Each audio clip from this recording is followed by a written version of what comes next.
everybody that is here. If this is your first Sunday, we say welcome. If you are part of the family, we're so glad you chose to join us today. And I want you to do something for me. Would you look at somebody close to you and just say, man, you look good today? Just tell them, you look good. Everybody likes a little compliment every once in a while, right?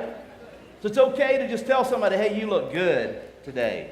We're so glad that you guys chose to join us at Christian Life Center today. And we're excited about launching this brand new series today that just simply says why. Why? Those of you that have kids have heard this question before. Cows eat grass. Why? Cows live outdoors. Why? The water is blue. Why? I have to go to bed at 8 o'clock. Why? I mean, kids ask why all the time. I remember as we were raising kids, it seemed like every question that was asked was why. Simply why. And it could be something like, if you fall in the water, you're going to drown. Why? When you breathe in air and you let it back out and the water goes in your nose. I mean, it's just a question of why, because kids are curious, right? And sometimes that can drive you absolutely crazy. How many parents in the room, you know what I'm talking about, right? Yep. Guess what? You was a kid one time. And you drove your parents crazy too with the why question. Well, in this series, we're going to be talking about why. Simply why. When you talk about why, and the question I want to bring to us today is this, is maybe we should answer some questions about why in our belief system and who we are as believers. I mean, the question of like, why should I be baptized? Maybe the question that we sometimes may have, well, why do I actually believe in Jesus? I mean, the question of why gives an invoking moment of thought to know why it is we do something that we do. Like, why would I be part of a local church? Today, I want to answer a question for you, a why question about being a believer. And the question is pretty easy. It's pretty simple. The question is, why should we use our gifts and talents to serve the kingdom of God? So the why question. If you today have a relationship with Jesus, if you today have been part of a local church, if you today as an individual have maybe been in church your whole life as a kid, maybe you went to Sunday school, you remember that. Maybe you've only went to church as an adult a couple of times. I want to answer a question for you that maybe you would have. Or I might even say that maybe you don't even have the question. You're thankful for people around you that you see that serve God, people that really have a servant's heart. But really, I want to invoke the question to you is why? Why should you use your gifts and your talents to serve the kingdom of heaven? And it's a pretty intense question, and I want to put it in this format. It is the why behind the what. It is the why behind the what. You've got to know the why behind the what, because it's not the what that you do. It's not the what that matters. It is the why is what matters. I mean, when you think about serving, you think about giving, you think about helping people who are hurting and broken. When you think about missions, when you think about disaster relief, when you think about people that your next door neighbor who's a widow and she's 85 years old and she can't rake her leaves or mow her grass anymore, and you decide to do that, you got to know the why behind the what. And it's important to identify that, and in this series, and especially today, we're going to simply identify that. So if you have your orange welcome packet, I'm going to ask you to grab that, because inside of there are some notes, and you can follow along, make some notes if you'd like to. Also, for those of you that are on live stream today, we say welcome. We're so glad you chose to join us today on live stream. We're going to dive in and talk about the why behind the what today. When you begin to think about the why behind the what, a lot of questions would come, and sometimes we don't necessarily understand the why. We just know the what. Well, I know I should do this. I know that it's the right thing to do. I've heard people say that. Well, I know it's the right thing to do.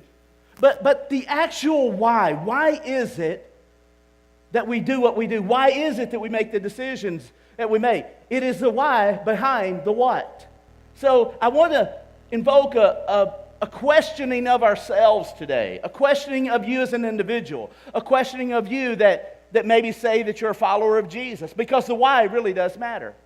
It's the why behind the what. So let me just ask you this question. Do you serve out of sacrifice or out of convenience? It's in your notes. Do you serve out of sacrifice or out of convenience? So if you think about why you serve people, if you think about, well, man, at Christmas time, I mean, we go to the bank and we grab a couple of those angel things off that tree that they've got of people that are in need, and I want to help them.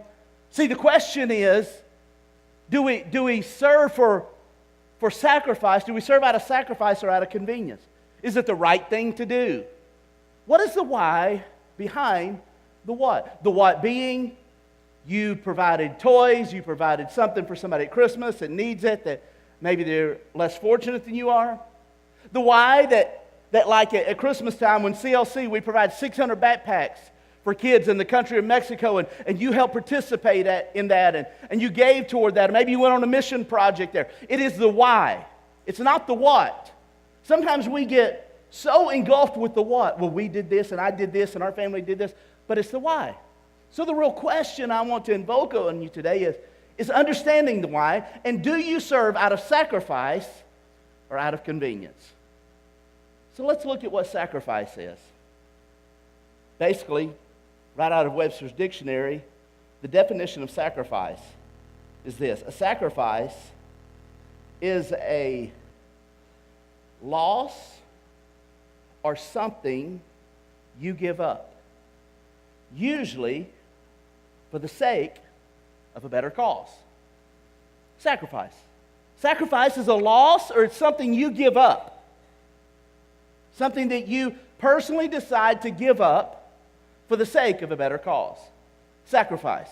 Now let me ask you, when you're serving, when maybe you've considered serving God, maybe you've considered serving other people, maybe you've considered helping your neighbor, maybe you've considered somehow helping that widow lady that you know, maybe you've considered serving the local church. Let me ask you the question, are you serving out of sacrifice where it costs you something, where you actually give up something? You do this as your normal routine, but instead you choose to do this for a reason, for a better cause. Sacrifice is a loss or something you give up for a better cause. Now, I know your cause is good. I know your life is good, and I know your life matters, right? All of us, we have life, we got careers, we got kids, and I know your kids matter, and I know your gifts at Christmas matter. But let me just ask you the question, are we moved by what Jesus told us when He called us to be a servant?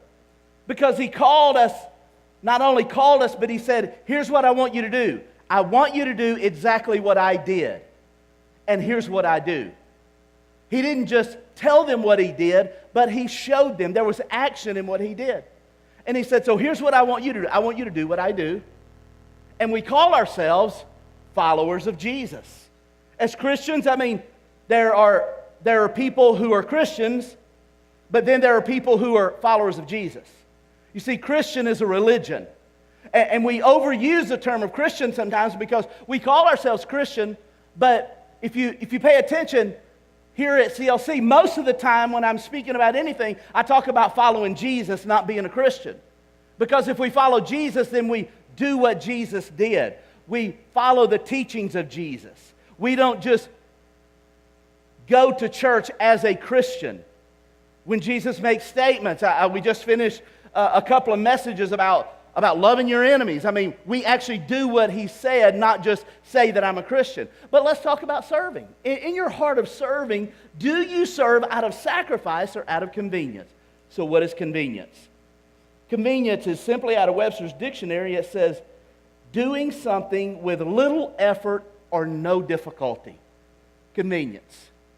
Well, it's kind of convenient, you know, so I conveniently will, if I have time, help my neighbor. Well, if it's convenient and I'm not too busy, then I'll stop along the side of the road if somebody's got a flat and ask them. But if I'm too busy, you see, if it's only convenient, some people only serve out of convenience. I'm talking about having the heart of a servant. I'm talking about doing what Jesus did. I'm not talking about being a Christian, but I'm talking about actually being a follower of Jesus. Because there's a huge difference when it comes to that. Do you serve? And ask yourself this question. Do you serve out of sacrifice, or do you serve out of convenience? There's a big difference. Sacrifice being something that is a loss or something that you give up for a better cause, and convenience being something that you do that doesn't really take any effort, no difficulty, if you will. So that's the question posed today. I'm going to read to you from the Bible. It's in the New Testament in the book of Luke. So if you have a Bible, you want to turn there, you want to read with me on the screen. YouVersion may be on your phone. Those of you that are at home, great to use YouVersion. But the book of Luke, as it was being written, was an account of one man's account of an encounter with Jesus Christ. Matthew, Mark, Luke, and John, they're the first 4 books of the New Testament. If you didn't know this, all 4 of those books are individual stories told by the writer. The story is their encounter with Jesus during the 3.5 years. So the book of Luke, chapter 22, is where I'm going to read from. And as I read, I want you to think about, now, these are very powerful words being spoken by Jesus. Luke chapter 22. Then they began to argue among themselves, speaking of the disciples, okay? Jesus is talking to the disciples at this point. They began to argue among themselves about who would be the greatest among them. And Jesus told them, in this world, the kings and the great men lord over their people, yet are called friends of the people. But among you, it will be different. Among you. Let's identify who's he talking to. He's speaking to the disciples, okay? As a follower of Jesus, you are a disciple. So he's speaking in reference to the men sitting around him, okay? There's 12 individuals who are disciples, followers of Jesus, doing his work, carrying on the work of the ministry. Now the church, the New Testament church, you and I, we are the followers of Jesus. Now there are way more than 12 disciples. We are people who are following Jesus, and he's speaking to those that are following him. And he makes a statement, but with you, speaking to all of us in the room today, but with you, it will be different. Okay? So let's take a look at what does different mean. What is it that he's saying? He said, but among you will be different. Those who are the greatest among you should take the lower rank. And the leader should be like a servant. Who is more important, the one who sits at the table or the one who serves? The one who sits at the table, of course, but not here. Again, he's talking to the 12 disciples, the followers of Jesus, those that are, he's teaching and training to carry on the work of the church. This is before the New Testament church was launched. Jesus was alive, 3.5 years of his ministry. He's talking to 12 disciples. Little did they know that he's leaving. He's going to be crucified, and he's leaving the New Testament church in charge with these 12 individuals. And he says to them, but for you it's going to be different. The last line that I just read there, I love what it says. It says, but not here. See, this is the way people do things. This is the way the world does things. Okay? He said, but not here. But not here. He said, I am among you as one who serves. So Jesus came to teach us what it means to serve. So the why behind the what is the question. So what is the why, not what is the what? The what is, well, I helped some people at Christmas time. The what is, well, I cut the grass for my next door neighbor who can't cut the grass anymore. The what is, well, I helped with providing 600 backpacks for kids in Mexico. The what is, well, I give to missions consistently every month in my church because I know we have 2 feeding ministries in Mexico and I want to support that. It's not the what. Forget the what. But it's the why. Here is the why. Jesus makes the why so very plain. The why is important, and he puts it in context right here in these scriptures I just read. Okay? But get this, the next thing, it's in your notes, it'll be on the screen, it says this, the quality of unselfish servanthood. Jesus lived out the quality of unselfish servanthood. What does that mean? It was a quality, it was a trait, it was who Jesus is. It's the quality of an unselfish life. To live an unselfish life where everything is not always about you. Can I tell you today, it's not all about you. And some of you need to hear that. You need to hear, it's not always about you, but it's about people that are around us. So much so that some of you need to hear it. I just want you to hear it from somebody besides me. So just tell somebody beside you, it's not all about you. Tell them right now. It ain't all about you. It's not about you, Amanda. It's not about you, Corey. It's not about you, Brian. It's not about you, Tim. Angie, it's not about you. It's not about you, Brandon. Right? Right, Brandon? Yes. You got to agree with me here. It's not about you. But the problem is this. We don't sometimes live out the quality of unselfish servanthood because we have labeled ourselves, well, I'm a good Christian. Nobody's asking you if you're a good Christian. The question I want to ask you is, are you a follower of Jesus? Because Jesus not only said, but Jesus did. So I want to ask you the next question, not what you say, but what you do. Because your action speaks way louder than the words that you're speaking. Your actions speak broadly. So the quality of unselfish servanthood. You know, I find it pretty interesting that Jesus, he didn't look at anybody's economic status. Don't know if you realize it or not, but he didn't view them to say, well, you know, kind of, are they lower class, middle class, upper class? He never asked those questions. As a matter of fact, Jesus didn't look at people and say, well, you've got the reputation of, but he just simply served people. I wonder if sometimes, if we miss the fact of the unselfish servanthood because we're looking at economic status. I mean, how many times have you that are part of CLC, if you've been here very long, you've heard me tell the story of Jesus didn't look at race. I mean, he sat down and spoke. He was at the well, and he spoke to a Samaritan woman. Samaritans and Jews don't talk. There's racial conflict there. They're not supposed to talk, but he talked to them. He served her. You see, I wonder sometimes if we allow economic status, race, if we allow reputation to keep us from having an unselfish servant's heart. But that was a quality of Jesus. It was a quality. He didn't care about what their reputation was. So there are 3 things that I want to identify that I think are so important about unselfish servanthood. The first one is this. Number 1. The desire for status or to feel important is a tremendous barrier to biblical servanthood. The desire for status or to feel important is a tremendous barrier to biblical servanthood. Sometimes there are people who want the status. Can I say to you today, is that serving is not about a status. Serving is not about your status. If you're so concerned about the status, then you have put up a huge barrier to having an unselfish servant's heart.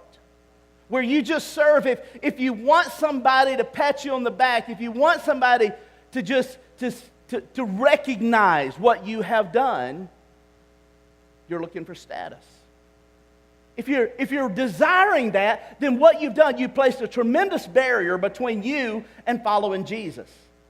Because Jesus didn't serve people for show. He served people because of love. God sent His only Son, Jesus, as a sacrifice. He gave His only Son, Jesus. That is the most amazing story of love. And Jesus came to teach us what it means to love people. He's teaching us what it means by having a servant's heart and simply to love people, no matter race, no matter economic status, no matter reputation. We simply are sent to do that. And many times what happens, our desire for status becomes this barrier. Don't allow status, seeking status, to keep you from having an unselfish heart or attitude to serve. Number 2, we need to identify and work towards serving the real needs of others and not our own wants. Remember what I said a while ago? It's not all about you. Are you serving out of sacrifice or out of convenience? Is it convenient to ask somebody on the side of the road if they need help because they're broke down? No, it's not really convenient because you're going somewhere, right? I mean, you wouldn't be on the highway if you weren't intentionally driving somewhere. You're on your way to work. You got an appointment. Going to pick up your kid from school. It's not convenient. I mean, it's not really convenient. It's not really convenient for all of our CLC Kids ministry team right now. It's not convenient for them because you're in here. You're learning, you're growing in your faith, and you know where they are? The whole dream team, all volunteers outside of this room, it's not convenient for them right now. But they don't do it out of convenience. They do it out of sacrifice because they have a heart to be a follower of Jesus. Sometimes we miss recognizing what it really means to serve out of sacrifice. Anybody can serve out of convenience. Well, if I have time, if it works out in my schedule, if the kids are not too busy, if we don't have to go here or go there, we will. No, that's convenience. So ask yourself, how are you serving? Are you serving out of sacrifice or out of convenience? It's not very convenient right now. Not very convenient that there's somebody sitting in a room inside CLC right now in front of a computer and they are commenting on live stream right now to people that are watching live stream. The people that are watching, please drop down and write us a comment. Just tell us where you're watching from. And somebody's going to sit there and respond to them. Not very convenient to them. They're sitting in front of a computer in a room right now. Not very convenient. But you see, they're not serving out of convenience. They're serving out of sacrifice. It's not very convenient. The people that I pulled through the parking lot this morning at 7:05, and I seen people coming in to make coffee. I seen people coming in to make breakfast sandwiches. 7:05, they were here. They're in this room right now. It's not very convenient to be, Sunday morning, who wants to get up at 5:30? Right? Not very convenient, is it? But ask yourself, do I serve out of convenience or do I serve out of sacrifice? There is a huge difference, and Jesus is making this bold statement. We need to identify the work. Identify and work toward the real needs. Okay, so for the mission and vision of Christian Life Center, the real needs have been identified of what we do and how we do it, the way we do it, what the mission and vision is, what the core values are. So this is how we do it when we're reaching people. There's people here making coffee early. There's kids right now that are being taught about Jesus because there's somebody who is sacrificially serving, not being paid, all volunteers outside this room. And there's a staff of about 15 or 18 of them right now working. They're doing it because of sacrifice. You see, when we identify the real needs and we work toward meeting the needs of other people, it makes a difference. Think about in your own neighborhood. Think about the people that live next door to you, the people that are across the street, the person you drove by on the way to work that their car was broke down. They got a flat. They're on the phone. They're trying to get a hold of somebody. Think about the people who had somebody who just passed away in their family. That if somebody would just say something to them, if somebody just dropped them a card in the mail, if somebody would just show up at the visitation to just show support. What I'm talking about, it's not always convenient. And if you're only serving out of convenience, then you've built this huge barrier between you and Jesus. and being a follower of Jesus. But you see, when you identify and you work towards the real needs of others, not your own wants. Sometimes we're so selfish. Oh, it's not you, I know. It's the people that's not here, right? They're the ones that's selfish. No, sometimes you and I are, I'm so selfish and I'm so busy, so consumed, got so much going on. But to get past that, sometimes we miss the real needs. You want to know what the why is? The why is the people. The why is the people. The unconvinced people who walk into this church and other churches throughout our community. The people who don't know Jesus. The unconvinced is the term that we use. The why. The hurting and the broken. Believers that are hurting and broken, going through divorce, going through grief because they just lost someone. The hurting and the broken people who just lost their job.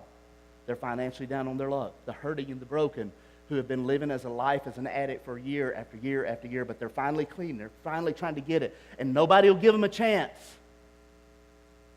Thank you, Brandon, for giving people a chance. You see, what I'm talking about is the why behind the what. Because it's the why that matters. Number 3. You see, the church fails to accomplish what it's been called to do in reaching unconvinced people when there's a lack of servant leadership. I want to identify something to you today that you can wrap your mind around. The church is not CLC. The church is not First Baptist Church. The church is not First Assembly of God. The church that I'm talking about is not this location.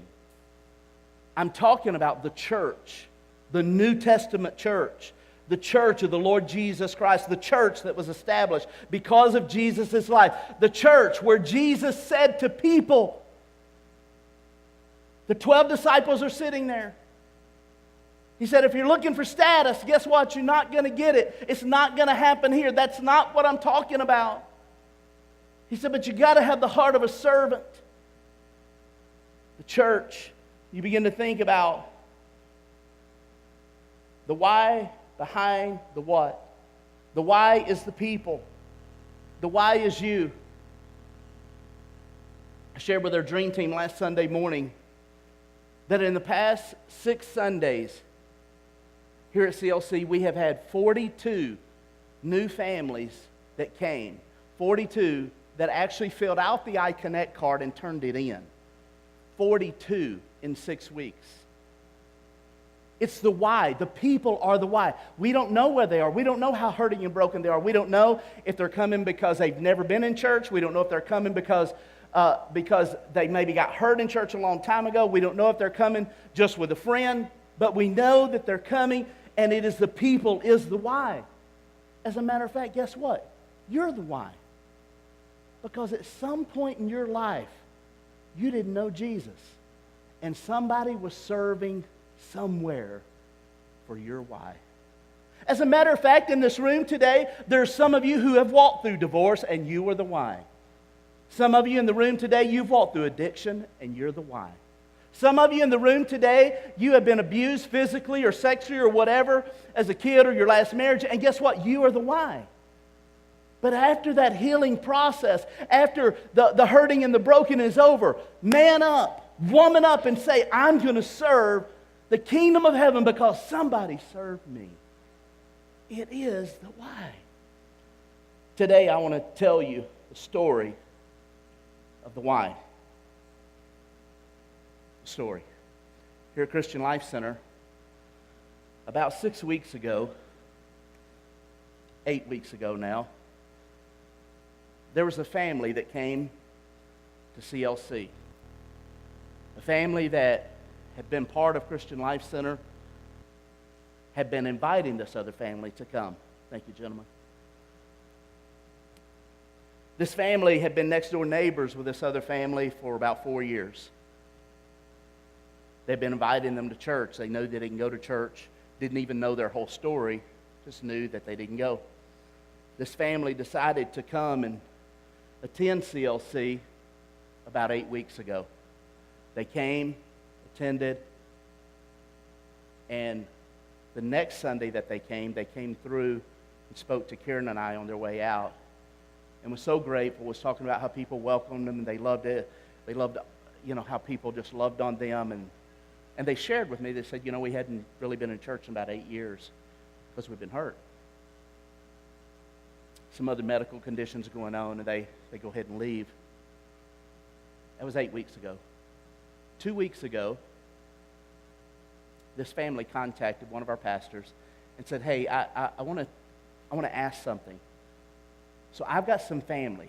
They're telling one of our pastors this. I've got some family that live in Ohio.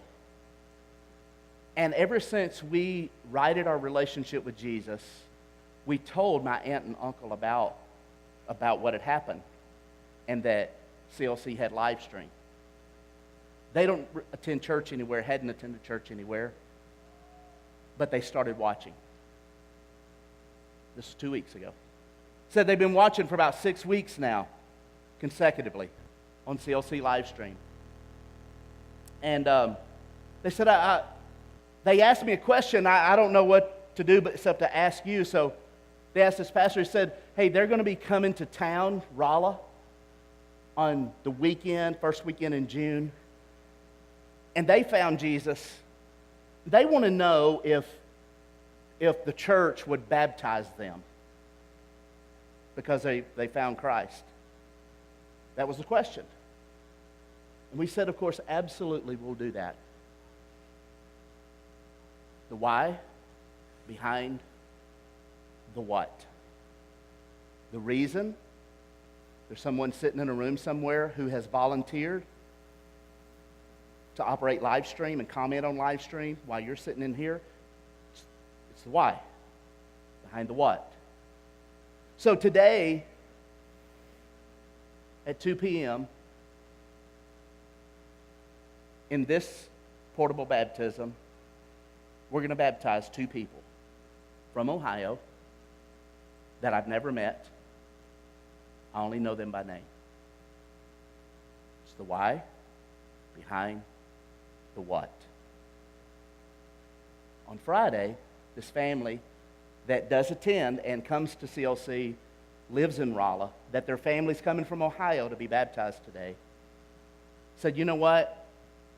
After renewing my relationship with Christ, I want to be rebaptized. And actually my son, who's just 9 or 10 years old, wants to be baptized. So actually this afternoon, in a private baptism, we're going to baptize 4 people. It is the why behind the what. If you are not serving out of sacrifice, I want to challenge you to do that. If you're only serving out of convenience, stop. And then renew your heart. Start serving out of sacrifice. If you're not serving the kingdom of heaven at all, I want to challenge you to begin that. So here's what I'm going to ask you to do. I'm going to pray. And as I do, I want to ask you to look in your seat back pocket and grab this card right here. There's one in front of everybody who has a seat in front of you. And I want you to hold it in your hand. And as your leader, I'm going to ask you to pray over this card with me. You see, this card, it doesn't represent every day of your life, but this card does represent an opportunity for you to connect to serve at this local church. You have serving opportunities Monday through Saturday at your job, at your school, and in your own neighborhood. This represents serving opportunities at CLC. So I'm going to ask you, as your pastor, if I'm your pastor, I'm going to ask you to put this card in your hand. And I'm going to pray. Would you bow your heart with me? Father, thank you for the power of your love. Thank you, Jesus, for loving us when we were not even lovable. Jesus, I want to thank you because there was somebody that served before I even knew you, They served my family, my life. Lord, today I even remember some of their names. Elizabeth Adams, who was my Sunday school teacher when I was 9 years old. God, I want to thank you because she served. God, I want to thank you for Kelly Wallace, who always talked about missions and encouraged people to give to missions. Without a doubt, the real connection of why my family is even involved in missions today. God, I want to thank you for James Gardner, who served my life, was my family's pastor, that led my parents to Jesus in the sinner's prayer. Thank you for people who will serve. Lord, I pray that we'll be challenged to not only serve out of convenience, but that we will serve out of sacrifice because your word taught us to. Thank you for it in your name. Amen.